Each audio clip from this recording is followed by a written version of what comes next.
निकाह सिर्फ तलाक देने से नहीं टूटता, बल्कि मियां बीवी कई बार ऐसे काम कर जाते हैं कि जिनसे निकाह टूट जाता है और उनको मालूम भी नहीं होता। आज की वीडियो में हम आपको 7 ऐसे कामों के बारे में बताने वाले हैं कि जिनकी वजह से निकाह खुद ब खुद टूट जाता है। इन कामों के बारे में हर शादीशुदा मर्द और औरत को मालूम होना चाहिए ताकि वो इन कामों से दूर रहकर अपने निकाह को महफूज रख सकें। ये काम ऐसे हैं कि जिनकी वजह से तलाक दिए बगैर ही निकाह टूट जाता है, इसलिए हर शादीशुदा मर्द और औरत को इन कामों के बारे में मालूम होना चाहिए, क्योंकि इन कामों से मियां बीवी का रिश्ता खत्म हो जाता है और वो एक दूसरे के लिए ऐसे ही हराम हो जाते हैं जैसे तलाक देने से। ये वीडियो हर शादीशुदा मर्द औरत के लिए बहुत ही खास है, लिहाजा इस वीडियो को आखिर तक जरूर देखिएगा। वीडियो में आगे बढ़ने से पहले आपसे गुजारिश है कि अगर आपने हमारा चैनल सब्सक्राइब नहीं किया हुआ तो अभी हमारे चैनल को सब्सक्राइब करें और साथ मौजूद बेल आइकन को भी क्लिक करें ताकि हमारी आइंदा वीडियोस का नोटिफिकेशन आपको मिलता रहे। वीडियो को लाइक और शेयर करें और हमारी तमाम बहनों और भाइयों से गुजारिश है कि दुरूद पाक की बरकत से होने वाली दुआ में शामिल होने के लिए अपना नाम कमेंट सेक्शन में जरूर लिखें और हमारी दुरूद पाक की महफिल का हिस्सा बने। दोस्तों, मियां बीवी को चाहिए कि इन 7 कामों से हमेशा दूर रहें, कहीं ऐसा ना हो कि इनका निकाह टूट जाए और उनको पता ही न चले और वो एक दूसरे के लिए हराम हो जाए। याद रहे कि निकाह अल्लाह का हुक्म और नबी पाक सल्लल्लाहु अलैहि वसल्लम की अहम सुन्नत है। निकाह की अहमियत पर भी हम बात करेंगे, लेकिन पहले आपको उन 7 कामों के बारे में बताते हैं कि जिनसे निकाह बगैर तलाक ही के टूट जाता है। मतलब ये कि मियां बीवी का रिश्ता अपने आप ही खत्म हो जाता है। नंबर 1, खुला लेने पर। दोस्तों, जिस तरह मर्द को अल्लाह ने यह हक दिया है कि वो औरत को तलाक दे सकता है, तो इसी तरह से औरत के पास भी यह हक होता है कि अगर वो किसी वजह से अपने शौहर के साथ न रहना चाहे तो वो खुला ले सकती है। इस मकसद के लिए वो वक्त के काजी या अदालत के यहाँ अपना केस पेश करेगी और काजी इस बात का फैसला करेगा कि खुला हक बजानिब है और इस पर अमल दरामद हो गया है, तो इसके बाद मियां बीवी एक दूसरे पर हराम हो जाएंगे। नंबर 2, ऐला। दोस्तों, अब आपके जहन में सवाल होगा कि ये क्या है। तो ऐला उसको कहते हैं कि शौहर अपनी बीवी के साथ हमबिस्तरी न करने की कसम खा ले, तो ऐसी सूरत में बीवी अपने शौहर से अलहदगी इख्तियार कर सकती है और वो तलाक के बगैर ही ऐला कर सकती है। नंबर 3, किसी एक की मौत हो जाने पर। प्यारे दोस्तों, अगर किसी हादसे में या फिर किसी भी वजह से अगर शौहर फौत हो जाता है तो उसकी बीवी का अपने शौहर से निकाह खुद ब खुद ही टूट जाता है।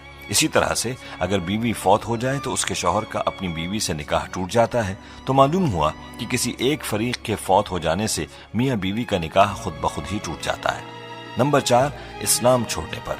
दोस्तों, अगर मियां बीवी में से कोई एक भी इस्लाम को छोड़कर कोई दूसरा मजहब इख्तियार कर लेता है तो ऐसी सूरत में भी निकाह टूट जाता है।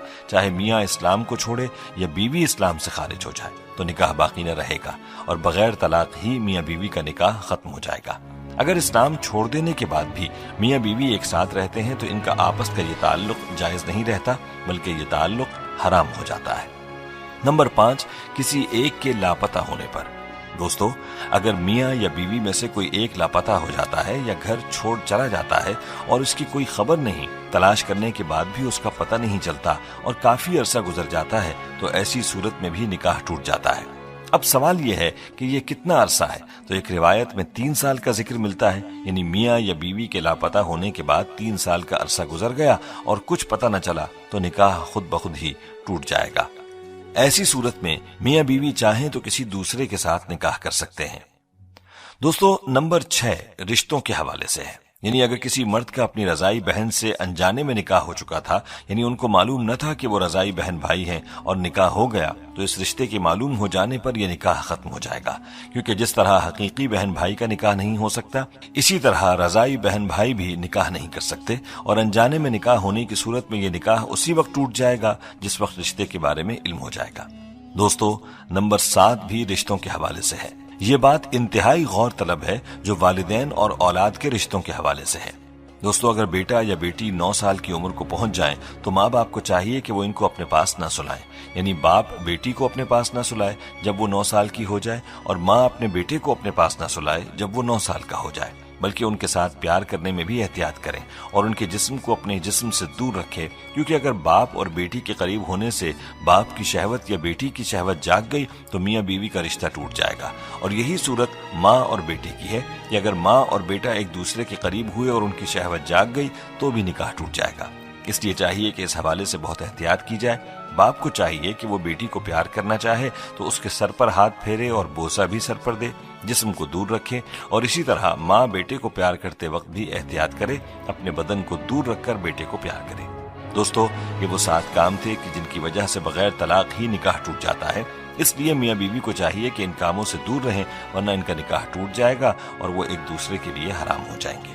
پیارے دوستو، یہاں ہمیں اپنے بارے میں خود ہی سوچ لینا چاہیے کہ کیا ہم ان کاموں میں سے کسی کے مرتکب تو نہیں ہوئے، اور اس حوالے سے مزید تفصیلات کے لیے ہمیں چاہیے کہ مفتی حضرات سے پوچھ لیں۔